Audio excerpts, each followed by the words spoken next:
Setelah melakukan sebuah perjalanan jauh, Karebet bersama dua orang pembantunya memasuki kota raja. Sementara itu, adik dari Nyai Ageng Tingkir yang bernama Ganjur saat itu sedang bekerja di halaman rumah dalam Suranatan. Melihat dua orang yang dikenalnya, Suta dan Naya, sedang berjalan ke arahnya disertai seorang pemuda. Kakang Ganjur panggil Suta dan Naya hampir bersamaan. "Adi Suta dan Adi Naya," kata Ganjur senang. Ganjur kemudian berjalan menyongsong ketiganya. Dibawanya mereka masuk ke dalam rumah di belakang yang selama ini ditempati oleh Ganjur.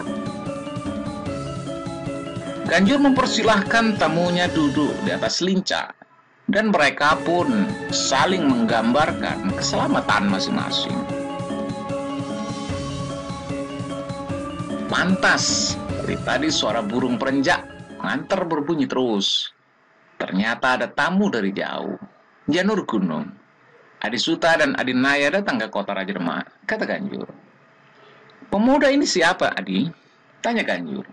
"Ini Karebet, putra Nyai Ageng Tingkir," jawab Ki Suta. "Karebet, kau sekarang sudah menjadi seorang pemuda yang gagah." "Aku pamanmu Ganjur," kata Ganjur. "Dulu ketika aku datang ke Tingkir menemui biungmu, kau masih kecil, Karebet." "Iya, paman," jawab Karebet. Ganjur berkata dengan Suta dan Naya. "Lalu ada keperluan apakah Adi Suta dan Adi Naya ke Demak?" tanya Ganjur. "Kami diutus Nyai Ageng Tingkir untuk mengantar Karebet menemui Kakang Ganjur," jawab Ki Suta. "Lalu apa keperluanmu, Karebet?" tanya pamannya Ganjur. "Paman Ganjur, saya ingin mengabdikan diri pada Kanjeng Sultan Trenggono sebagai abdi dalam. Kalau nanti ada pendadaran prajurit, saya ingin ikut pendadaran sebagai prajurit Wiratamtama," jawab Karebet. "Karebet, kalau melihat bentuk tubuhmu, kau pantas menjadi prajurit Wiratamtama," jawab Ki Ganjur. "Lalu besok saya harus menghadap siapa, paman?" tanya Karebet. "Nanti aku yang akan mengantarmu menghadap Ki Temenggung Suranata. Tetapi kemarin Ki Temenggung baru saja berangkat pergi ke Pati bersama dengan dua orang prajurit," kata Ganjur. "Berapa lama Ki Temenggung Suranata pergi ke Pati, paman Ganjur?" tanya Karebet. 4 pasar, jawab Ganjur. 20 hari, lama sekali, pikir Karebet. "Selama menanti Ki Temenggung Suranata pulang dari Pati, kau membantu paman membersihkan dalam Suranatan. Sedangkan Adi Suta dan Adi Naya biar menginap di Demak dalam beberapa hari," kata Ganjur. "Terima kasih, Kakang. Tapi kami besok pagi terpaksa mohon diri. Kami akan kembali ke desa Tingkir," kata Suta. "Kenapa tergesa-gesa, Adi?" tanya Ganjur. "Padi gogo yang di ladang sudah waktunya dipanen, Ganjur," kata Naya.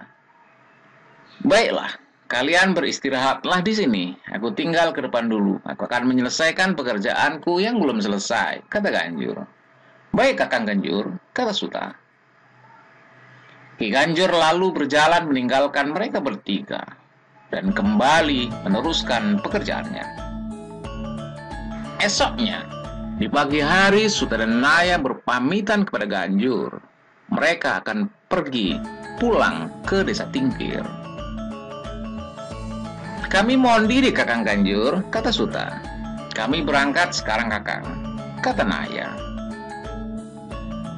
"Paman, hati-hati di jalan. Kalau nanti paman menyeberangi sungai, lewat jalan yang kemarin saja. Jangan menyeberang ke Kedung Srengenge," kata Karebet sambil tersenyum. "Ya," kata Naya.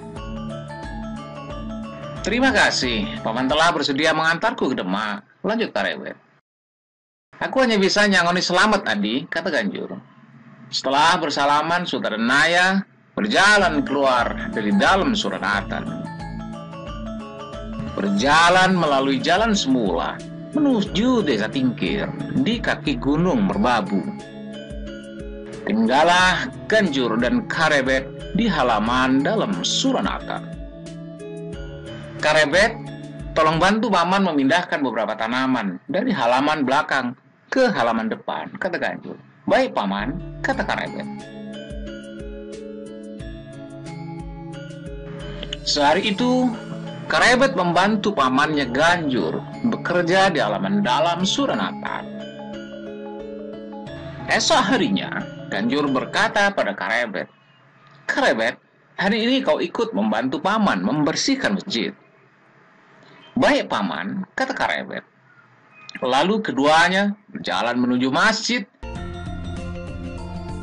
yang letaknya tidak jauh dari dalam Suranatan.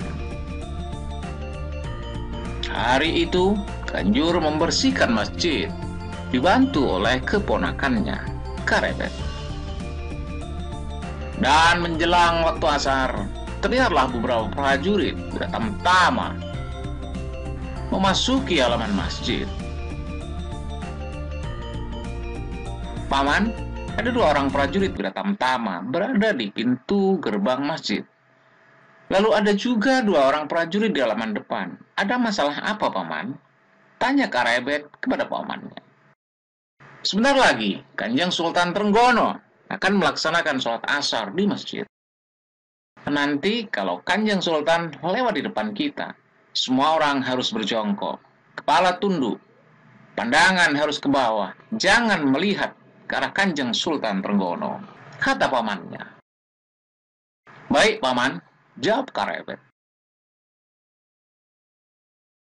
Tidak lama kemudian, lewat pintu masuk sebelah utara, masuklah seorang yang berbadan tegap, berusia setengah abad, berpakaian seorang raja, diapit oleh 2 orang temenggung. Itulah penguasa Kesultanan Demak, Sultan Trenggono, seorang putra dari Sultan Demak Bintoro, Sultan Patah. Sultan Trenggono menjadi Sultan Demak ketiga, menggantikan kakaknya Patih Unus yang lebih dikenal dengan nama Pangeran Sabranglor. Di belakang Sultan Demak terdapat seorang prajurit yang membawa songsong, payung kerajaan berwarna kuning emas, lalu diikuti oleh beberapa prajurit pengawal raja dari Kesatuan Wiratamtama. Semua orang yang berada di halaman masjid segera berjongkok ketika melihat Kanjeng Sultan Trenggono berjalan menuju masjid. Sultan Trenggono berjalan perlahan, melewati kolam tempat wudu, lalu naik di masjid, diikuti kedua temenggung dan beberapa prajurit Wiratamtama. Dengan ekor matanya, dari jauh Karebet melirik, melihat dengan jelas ketika Sultan Trenggono berjalan, mulai dari masuk pintu masjid, melewati kolam tempat wudu, sampai Kanjeng Sultan memasuki masjid. Kanjeng Sultan Trenggono adalah seorang yang gagah, mumpuni dalam olah kanuragan maupun olah kejiwaan. Lalu kapan aku bisa jadi pengawal Kanjeng Sultan? Aku harus berusaha untuk bisa masuk di lingkungan keraton, kata Karebet di dalam hatinya. Tidak lama kemudian Sultan Trenggono yang sudah selesai sholat berjalan keluar dari masjid, dan semua orang yang berada di halaman masjid pun segera berjongkok kembali sampai Sultan Trenggono keluar lewat pintu gerbang. Malam harinya, Karebet tidak dapat memejamkan matanya. Pikirannya melayang-layang, mengembara berputar-putar. Keinginan Gayo Kamukten di kota Demak. Saat itu, jika Karebet belum mendapat kesempatan untuk menghadap Tumenggung Suranata, karena saat ini Ki Tumenggung masih berada di Pati.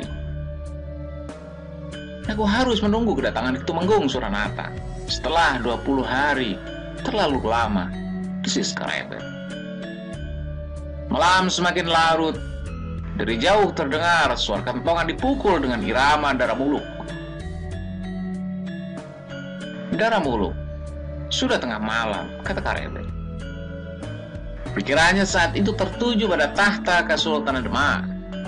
Bagaimana dia bisa masuk ke dalam lingkungan keraton Demak? Sultan Trenggono adalah orang yang pinunjul dalam ilmu Jaya Kawijaya guna kasantikan, mumpuni berbagai ilmu lahir maupun batin, mempunyai berbagai aji di dalam dirinya. Tiba-tiba Karebet bangkit dari tidurnya, duduk di amben dan terlihat di bibirnya tersungging sebuah senyuman. Senyum seorang anak muda yang cerdik, terampil terengginas, sedang mengayuh kamukten atas perintah salah seorang wali songo, Kanjeng Sunan Kalijaga. Mudah-mudahan kalimat sang wali yang waskita, Kanjeng Sunan Kalijaga, bisa menjadi kenyataan. Aku harus menunggu kesempatan itu datang, lalu membuat sebuah pengeram-ram. Kanjeng Sultan yang berilmu tinggi pasti tergerak hatinya, kata Karebet dalam hati. Pengeram-ram terpaksa harus kulakukan. Bukan maksudku untuk pamer ilmu kanuragan, menunggu Ki Tumenggung Suranata pulang dari Pati 20 hari lagi, dan itu terlalu lama. Apa boleh buat, guam Karebet. Setelah berpikir akan membuat pengeram-eram, Karebet pun berbaring kembali, memejamkan matanya, dan dia pun tidur nyenyak sampai pagi. Keesokan harinya, Ganjur masih bekerja mengurusi tanaman di halaman dalam Suranatan, dibantu ponakan dari desa Tingkir, Karebet. 2 hari kemudian, tibalah saat yang ditunggu-tunggu Karebet. Hari itu hari Jumat, pamannya Ganjur mengajaknya untuk membersihkan masjid. Dan sambil membersihkan halaman masjid, Karebet telah bersiap untuk membuat sesuatu yang bisa menjadi pengeram-eram. Sesuatu yang luar biasa, sesuatu yang bisa menarik perhatian Sultan Trenggono. Menjelang tengah hari, ketika Karebet melihat ada 2 orang prajurit Wiratamtama berada di depan pintu gerbang, maka Karebet pun bergeser mendekati kolam tempat untuk berwudu. Sesaat kemudian, Sultan Trenggono terlihat berjalan diapit oleh 2 orang tumenggung. Yang di sebelah kiri bertubuh sedang, dan yang di sebelah kanan adalah tumenggung yang bertubuh gagah, tinggi besar. Ketika terlihat Sultan Trenggono masuk ke masjid melalui pintu utara, Jaka Tingkir malah sengaja berjongkok di sisi sebelah timur kolam tempat wudu, sambil menundukkan kepala. Dia berada di lintasan jalan yang akan dilalui Sultan Trenggono. Di halaman masjid, selain para prajurit, semua orang sudah terlihat berjongkok, termasuk Karebet yang telah berjongkok di tepi kolam tempat wudu. Ganjur terkejut ketika melihat Karebet berjongkok di sisi sebelah timur kolam tempat wudu, di lintasan jalan yang akan dilalui Sultan Trenggono. Tetapi Ganjur tidak berani berteriak memperingatkannya, karena Sultan Trenggono sudah berada di halaman masjid. Demikian juga beberapa prajurit Wiratamtama yang berada di halaman. Mereka tidak bisa berteriak memperingatkan. Mereka hanya bisa menunggu apakah nanti akan terjadi. Ganjur hampir pingsan ketika melirik ke arah Kanjeng Sultan sudah semakin dekat ke arah kolam. 2 orang tumenggung sudah maju ke depan mendekati Karebet. Tapi kemudian terjadilah sesuatu yang di luar perhitungan semua orang. Karebet, yang juga dipanggil Jaka Tingkir, seorang pemuda yang tampan, yang cerdik, lincah, perigal terengginas, terampil dalam olah kanuragan, sedang melaksanakan sebuah rencananya. Awal dari usahanya untuk menggayuh Kamukten di Keraton Demak. Ketika Kanjeng Sultan Trenggono tinggal 5-6 langkah di sebelahnya, dan kedua orang temenggung hampir sampai di tempat, Karebet yang masih berjongkok dengan kepala menunduk melakukan sebuah gerakan cepat. Dia melompat ke belakang, melewati kolam tempat wudhu. Kolam yang lebarnya 5-6 langkah, dilompatinya mundur sambil berjongkok dengan mudahnya. Sesaat kemudian, Karebet pun telah sampai di belakang kolam wudhu sambil masih tetap berjongkok, dengan kepala tetap menunduk ke arah Kanjeng Sultan. Sultan Trenggono terkejut melihat anak muda yang di depannya melompat mundur ke belakang, ke sisi sebelah barat kolam tempat wudhu sambil berjongkok. Sebuah gerakan yang sangat sulit dilakukan oleh orang biasa, dan hanya orang-orang yang punya kemampuan olah kanuragan yang tinggi saja yang mampu melakukannya.